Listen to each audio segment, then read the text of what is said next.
El próximo 1 de junio, los poblanos elegirán por primera vez a los integrantes del Poder Judicial, tanto a nivel nacional como local.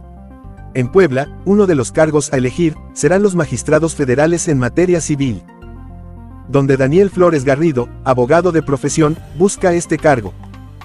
Aquí nos cuenta su trayectoria, sus inicios y lo que haría si llegara a ganar. Conócelo. Mira, soy Daniel Flores Garrido, candidato a magistrado de Tribunal Colegiado en materia civil para este 6º circuito para la elección del 1 de junio. Actualmente soy juez. Soy juez en materia mercantil en el Poder Judicial del Estado. Pero además soy funcionario público desde hace 15 años. Comencé como diligenciario en un distrito judicial foráneo en Tlatlauquitepec, Puebla. Después fui secretario de juzgado en los juzgados primero y segundo familiar de la capital. Y después concursé en un concurso por oposición para ser juez en materia familiar, inicialmente en un proyecto emergente para abatir el rezago en materia de sentencias, en emisión de sentencias. Concursé y logré posicionarme en el 7º lugar de 150 participantes aproximadamente, que en esa ocasión cumplieron los requisitos para concursar. Después de eso fui asignado como juez civil y penal en el distrito de Acatlán, Puebla, y actualmente estoy en el juzgado 11º especializado en materia mercantil. En cuanto a mi desarrollo profesional, soy originario de esta ciudad de Puebla. Mi esposa, por cuestiones de trabajo, fui a Tlatlauquitepec un tiempo y de allá es mi esposa. Mis padres no son abogados. Con todo respeto y reconocimiento para quienes han tenido la oportunidad hoy de ser abogados, hijos de padres abogados. Genial, una oportunidad que ojalá todos pudieran aprovechar como hoy muchos abogados que conozco. Mi padre es apicultor. Mi padre es apicultor, mi madre comerciante.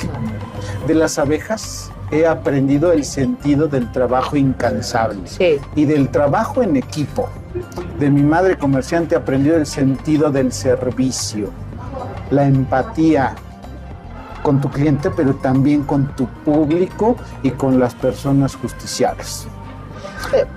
Perdón. ¿Por qué se decide usted a estudiar Derecho? ¿Algo lo marcó durante su vida como para tomar la decisión de estudiar esta carrera? Mira, en ese proceso de análisis para tomar una decisión tan importante en la vida, recordando mis clases de civismo de la secundaria, dije, creo que todas las personas deberíamos tener un poco de abogados. De esa forma habría menos delincuencia o menos delitos, habría menos incumplimiento de obligaciones contractuales, habría relaciones jurídicas con mayor eficacia. Por eso decidí estudiar Derecho, inicialmente antes de otro plan de vida, tener bases sólidas en estos temas. Por eso decidí estudiar Derecho. Las diosidencias o diosidades, como les llaman, me llevaron al servicio público.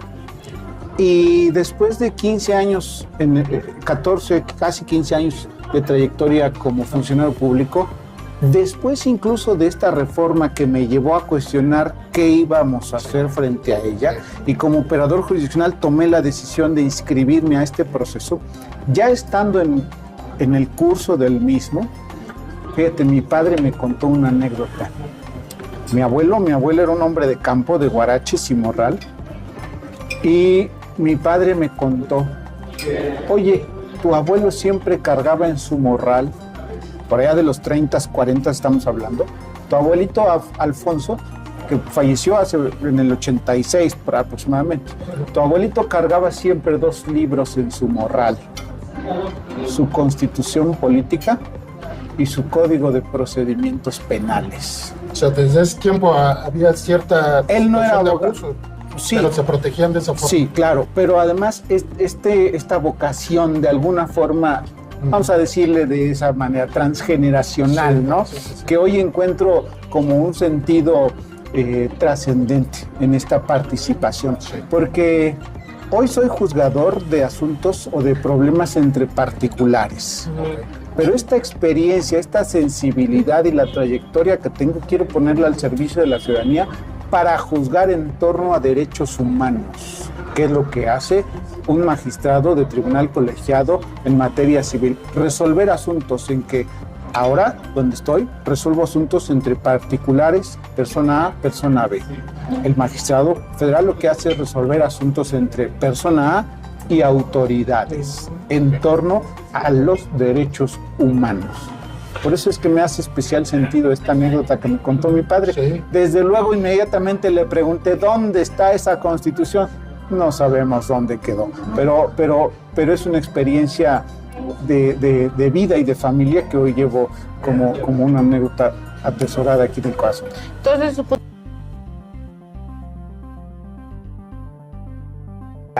Esta, como te decía hace un momento, la reforma nos llama a un proceso de introspección. Es decir, voy a salir a buscar el voto de la ciudadanía.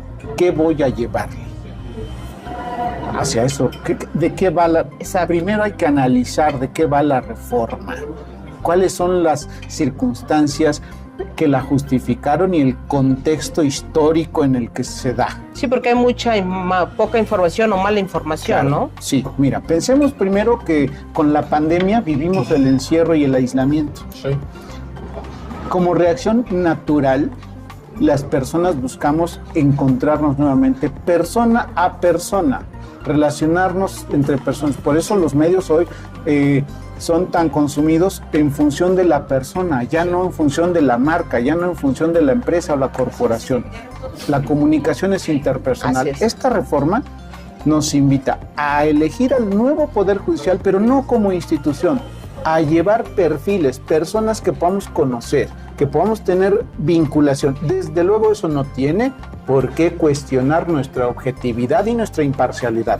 La cercanía con la ciudadanía no tiene por qué significar cuestionar nuestra objetividad.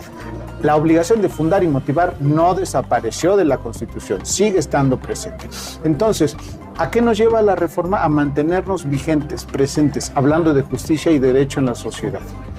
Quien piense que el 2 de junio regresa a la zona de confort que proporciona el escritorio y la barrera de expedientes no está dimensionando el alto potencial que podemos tener benéfico con esta reforma. Todo lo que involucre la participación de la ciudadanía puede tener efectos altamente benéficos. Claro.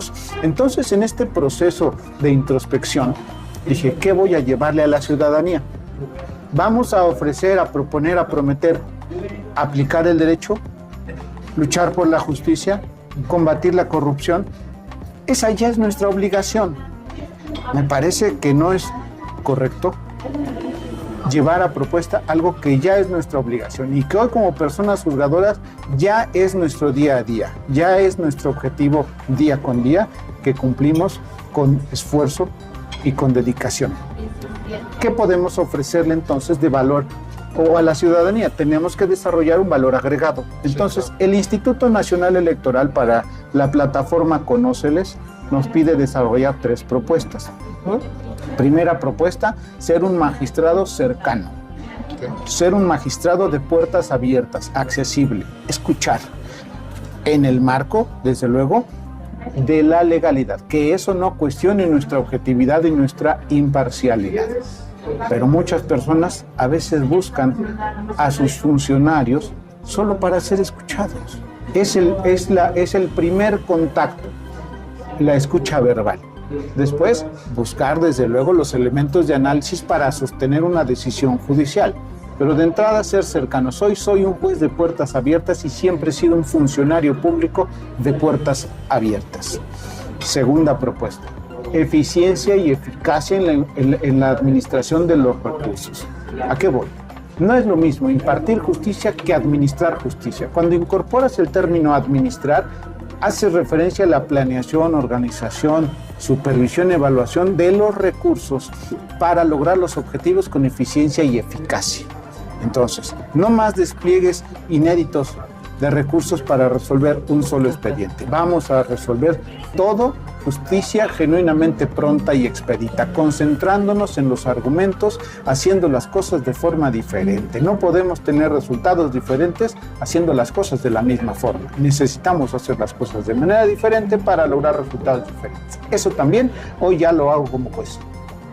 Para asumir las cargas importantes de trabajo que tenemos en los juzgados, en el juzgado de Primero Mercantil en donde estoy, desarrollamos metodologías al interior propias que nos permitan asumir con agilidad las cargas de trabajo. Y hoy ya lo hago. Tercera propuesta de especial valor agregado: desarrollar espacios de diálogo estructurado, constante y organizado de frente a la ciudadanía. No solo en foros jurídicos con abogados, incluir a toda la población, a todos los sectores, asociaciones civiles, representantes de pueblos originarios, colectivos, hablando en torno a temas que importen a la justicia y al derecho, que sean importantes para la ciudadanía, crear espacio, darle voz a la ciudadanía. Justicia, pero con opinión de la ciudadanía. En estas mesas de trabajo que yo le he llamado el laboratorio judicial o el laboratorio de innovación judicial, crear sedes previamente estructuradas y establecidas donde podamos tener diálogo, conversación, comunicación y como resultado de estos diálogos generar documentos a manera de posicionamiento de este ejercicio, colocarlos en un repositorio donde personas juzgadoras puedan consultarlos para tomarlos como criterio orientador, como un criterio referente para una decisión judicial en un caso futuro, Esto es escalable, además, no solo personas juzgadoras de nuestra entidad, de todo el país podrían emplear estos ejercicios de comunicación, que además nos permiten lograr varios beneficios. Primero, estar de frente a la sociedad rindiendo cuentas de nuestro trabajo y de la confianza depositada, de lo que hacemos con el voto que nos habrán de otorgar si cuento con ese beneficio. ¿Están dispuestos a ser evaluados constantemente? Por supuesto, por supuesto. Que al final son ellos los que están. Pero mira, la evaluación ya existe y no solo se reforzará con este proceso, sino mantenernos comunicando el ejercicio de nuestros cargos. Mira, hoy quiero decirte que tenemos juicios orales. En materia mercantil tenemos juicios orales desde enero de 2011. Estamos a punto de implementar ya el Código Nacional de Procedimientos Civiles y Familiares, que incorporan la misma estructura de juicios orales. La oralidad nos otorga muchos beneficios, agilidad en la impartición de justicia, pero hay un principio que debe ser observado en juicios orales, es el principio de inmediación. ¿Qué significa?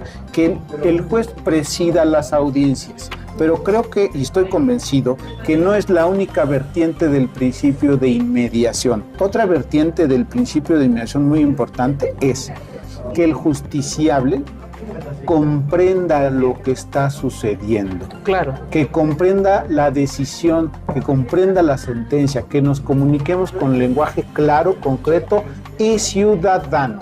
Pero no solo la sentencia definitiva, sino todas las decisiones que ocurren, todo el proceso que se lleva a cabo en una audiencia. Ahora escalemos eso a un nivel distinto.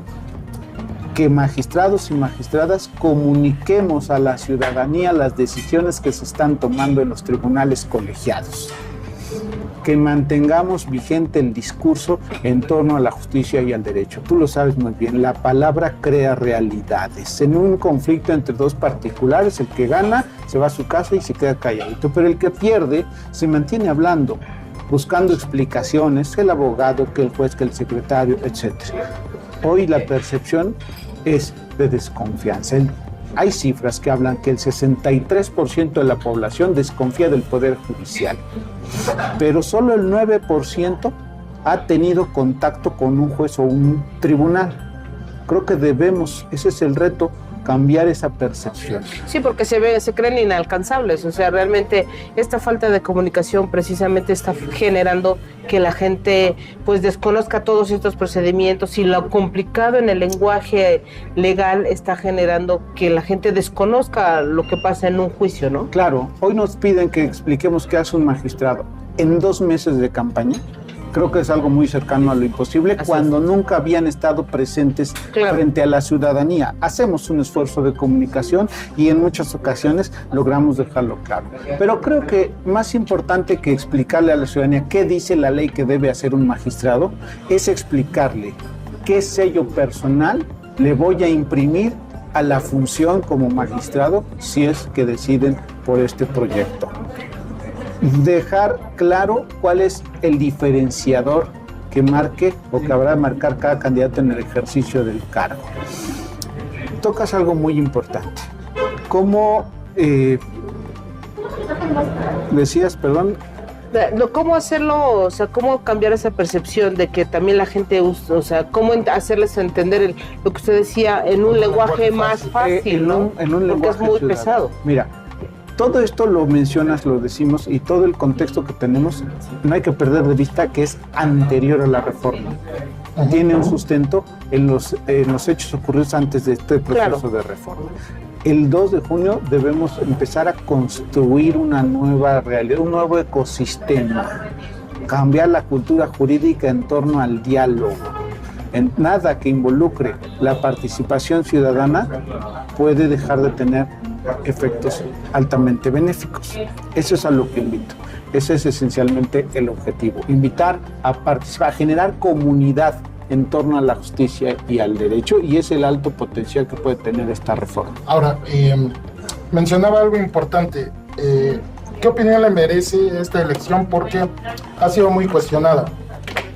Conocemos de personas que ni siquiera conocen a los candidatos, el tiempo fue muy poco, prácticamente ellos no los identifican, porque al parecer, bueno, desde su punto de vista, debió retrasarse un poco este proceso para que se tomaran el tiempo de conocer a cada uno de los candidatos.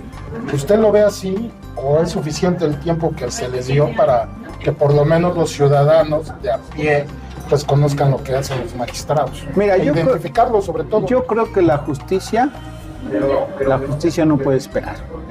La justicia no puede esperar. Claro que hay retos importantes y es un reto para nosotros en 2 meses comunicar, sobre todo sin un alcance masivo, sin pautar, un alcance orgánico. Pero eso no quiere decir que la ciudadanía no comprenda, que la ciudadanía no esté también ávida de participar. Recuerda que en todos los templetes en que nuestra presidenta Claudia Sheinbaum Pardo hizo campaña, siempre preguntó: ¿quieren que jueces, magistrados y ministros sean electos por voto popular? La respuesta siempre fue afirmativa, siempre en cada espacio en que ella lo preguntó. Ahora toca responder a ese compromiso asignado.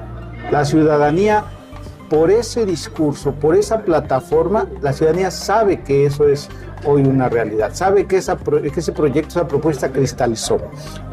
Ahora el reto es responder a esa convocatoria. Nosotros estamos haciendo un esfuerzo importante por acercarnos, por desarrollar comunicación narrativa en torno al proyecto que cada uno tiene. Pero la ciudadanía también tiene un reto: documentarse, analizar y tomar una decisión consciente. Sobre todo, asistir a las casillas el 1 de junio. En esos recorridos que usted ha hecho, porque me imagino que les tiene que explicar a la gente qué es lo que usted, por ejemplo, en su cargo haría, como cualquier otro candidato. Claro. ¿Usted ve apatía o ve en las calles? Porque el llamado al nacional sí es muy común, pero realmente ¿qué se ve? Yo los invito a todas y todos que no nos subamos, que no nos montemos en otras narrativas preconstruidas por poderes fácticos en contra de la evolución. Se lo pregunto precisamente porque está muy viciado el tema, ¿no? Tenemos 2 opciones: o buscar lo negativo, o verlo todo negro, o a veces verlo todo positivo. Yo a lo que invito es que veamos siempre hacia adelante, que veamos lo positivo, que analicemos el alto potencial de beneficio que puede traer este proceso. Y sí hemos visto en algunos espacios desconocimiento, pero la ciudadanía sabe. No menospreciemos a la ciudanía, no minimicemos esa capacidad que tiene la ciudadanía. La ciudadanía es inteligente, no se minimiza, por supuesto, y hemos estado en espacios donde nos preguntamos ¿qué va a pasar? Vamos a elegir jueces y magistrados. Y no sabíamos por quién votar, pero hoy que estás con nosotros te venimos a escuchar. La ciudadanía, a partir de estas narrativas y de esa plataforma de la que hablamos en un momento, la ciudadanía sabe que va a haber elecciones. Por eso me sorprende que en algunos espacios se haga eco a narrativas que dicen, no, la ciudadanía no va a... Por supuesto que va a saber votar, pero el reto es doble. Para nosotros comunicar y también para la ciudadanía tomar una decisión consciente, informada. Es difícil para nosotros comunicarnos. Nosotros habíamos estado siempre en una zona de confort atrás del escritorio. Sí. Pero la ciudadanía tampoco había visto a un juez o a un magistrado hablar de lo que hace. Así es. Eso también es difícil de pronto asimilarlo, ¿no? ¿Por qué vienes a decirme, no? Pues venimos a abrir comunicación, venimos a recuperar. Mira, eso es lo que decías hace un momento. Durante mucho tiempo, espacios públicos y espacios académicos fueron abandonados por operadores jurisdiccionales. En nombre de algunos privilegios, se fue zanjando un distanciamiento que produjo esencialmente dos cosas. Primera, que la ciudadanía dejó de conocer, saber qué hace un juez o un magistrado en la realidad. Sí, podemos consultar la ley y ahí vamos a encontrar la esfera de facultades y competencias cada uno. Pero ¿qué hace en su día a día? Algunas narrativas en las plataformas trataron de explicar qué hace en el día a día un juez, qué hace en el día a día un magistrado, cuáles son sus competencias, sus facultades, el ámbito de la materia que conocen, etc. Sin embargo, fueron abandonados estos espacios y la ciudadanía dejó de comprender dejó de ver las dimensiones del ejercicio de cargos como estos. Y en segundo lugar, segundo efecto de este distanciamiento fue que muchas personas juzgadoras perdieron mucho sentido de la realidad, el pulso de la sociedad. Y eso es a lo que nos lleva esta campaña y esta reforma, porque no solo tenemos que recuperar estos espacios públicos para hablar de justicia y de derecho de aquí al 1 de junio. Debemos mantenerlos vigentes en el escenario porque habrán de suceder otros procesos y por eso tenemos que mantener vigente nuestra narrativa porque eventualmente debemos rendir cuentas a la ciudadanía. Entonces, como ves, es mucho más complejo que solo la forma en que se van a elegir hoy jueces y magistrados. Hoy vamos a hablar de justicia y de derecho en la sociedad. Oiga, precisamente que aborda este tema, ¿cómo cambiar esa imagen de los magistrados? Es decir, ¿cómo cambiar esa percepción que se tienen cuando hay casos que se han difundido que a lo mejor se protege a un delincuente, son liberados? En el caso de Puebla, el gobernador ha criticado mucho de la Suprema Corte, precisamente que hay una empresa que construyó un tramo del Arco Norte. Del Arco Norte, pero nunca hizo una obra. Y la Suprema Corte de Justicia le ordena al gobierno del estado indemnizar a esta empresa para que, aun cuando no se hicieron obras. Es decir, hay una serie de cuestionamientos hacia los magistrados, jueces, etcétera. ¿Cómo cambiar eso? ¿Cómo cambiar esa percepción que tienen los ciudadanos? Mira, en primer lugar, comentarte que no me corresponde opinar de algunos temas que están sujetos a un tribunal y son materia de algún... No, pero en general es como un ejemplo. En general, ¿cómo cambiar esa percepción? Manteniéndonos dialogando de frente a la ciudadanía. Esa es la esencia, razón, esa es la naturaleza de este proceso. Mantenernos presentes y vigentes frente a la ciudadanía. Esa es la forma de cambiar la realidad. Por supuesto que no hay un punto en el que podemos decir de aquí para atrás es lo anterior a la reforma y de aquí para adelante es el no. No, es un proceso que lo vamos a construir ya desde la campaña, pero forma muy importante a partir del 2 de junio o a partir de que asumamos, en su caso, la jurisdicción, los nuevos integrantes que sean beneficiados con el voto de la ciudadanía del nuevo Poder Judicial. Ese sería el reto, realmente. Por supuesto. Porque esa es la percepción como, si bien a lo mejor el ejemplo no, o sea, si no es esa percepción, ese es el reto. Ese es el reto, pues te decía hace un momento que quien piense que el 2 de junio vuelve atrás del escritorio a la barrera de expedientes no está dimensionando el alto potencial y el alto valor que puede tener esta reforma. Cambiar la cultura jurídica del país, no solo de los abogados y abogadas que hoy se presentan a postular casos de la ciudadanía frente a los tribunales, sino de la ciudadanía en general. En algún momento me pregunté, ¿qué le voy a ofrecer en campaña yo al señor que vende los chicharrines? Primero, decirles que deseo de corazón que no tengan un asunto en el escritorio donde yo deba impartir justicia, porque eso significa que ya tuvieron un problema, ¿sí? En primer lugar. Segundo lugar, ¿qué le vamos a ofrecer? Voz.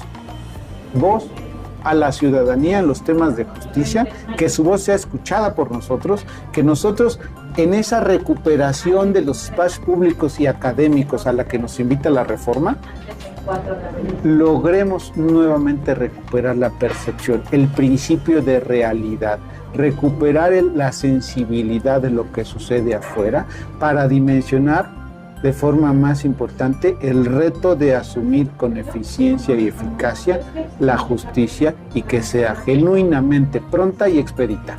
Pues sí la tienen difícil, candidato. No es nada fácil. La verdad es que no es nada fácil. Claro que tuvimos que hacer un proceso de análisis, de introspección y de determinación para asumir esa tarea tan importante que hoy tenemos.